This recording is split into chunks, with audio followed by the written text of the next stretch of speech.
everybody. Zachary Levi here in the heart of London's famous West End. Behind me is BAFTA, the British Academy for Film and Television Arts. Why are we here? Excellent question. For starters, Tomb Raider, the series, has garnered a lot of love and accolade from BAFTA over the years. Some of the key players on Crystal's dev team are BAFTA LA members.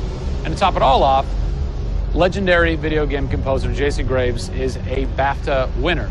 We're going to catch up with him in just a bit, but first, a little trip to Raleigh, North Carolina, where we go behind the scenes at Jason's recording studio. These are the final hours of Tomb Raider.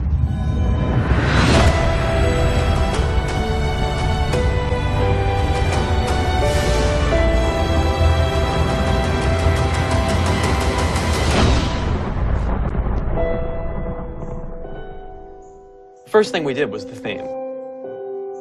There have been many composers in the games or the films, but they've always used the original theme. They said, we want to start with a clean slate, a new theme. I did it on piano, very simple. I was really scared just to send it because I'm like, I don't know, I think this really works, I think I like it. We ended up taking that exact theme. The first demo I sent was on the first trailer. That exact same arrangement.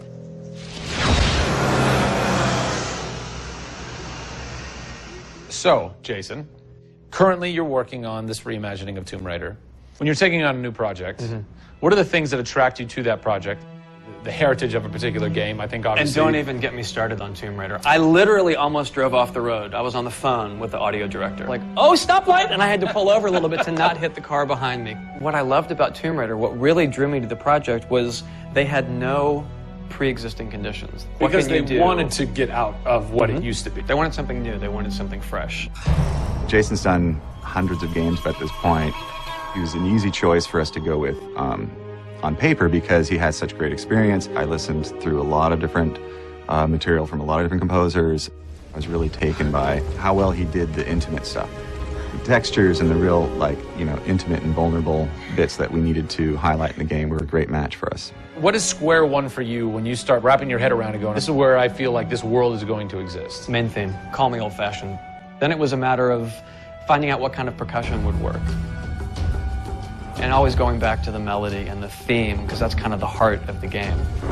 The most signature thing that we need to get right is Lara's theme. One of our big goals was that it can be used in any emotional context. What does it sound like? High action.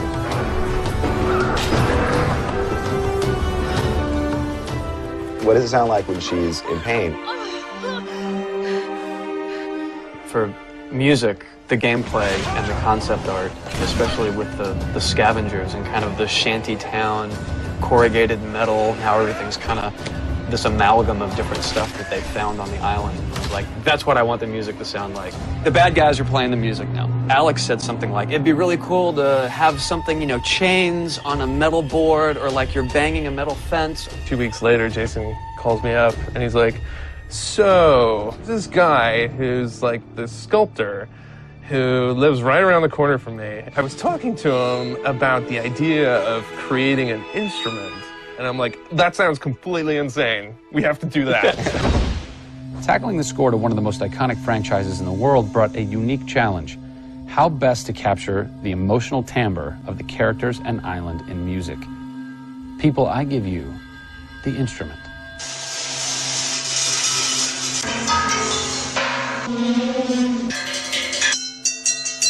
The instrument. I was going to let Matt determine the aesthetics. I was really only concerned about the sounds that the sculpture was going to make.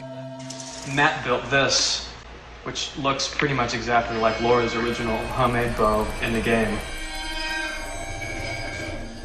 There's different timbres based on different materials. Metal, glass. It's a direct line from the plot, the characters, the story, the environment, straight to the sculpture. We always wanted the island to have that character in itself. Creating an instrument gave it this unique identity. It's got a voice. Yeah. The very beginning of the game is nothing but the instrument.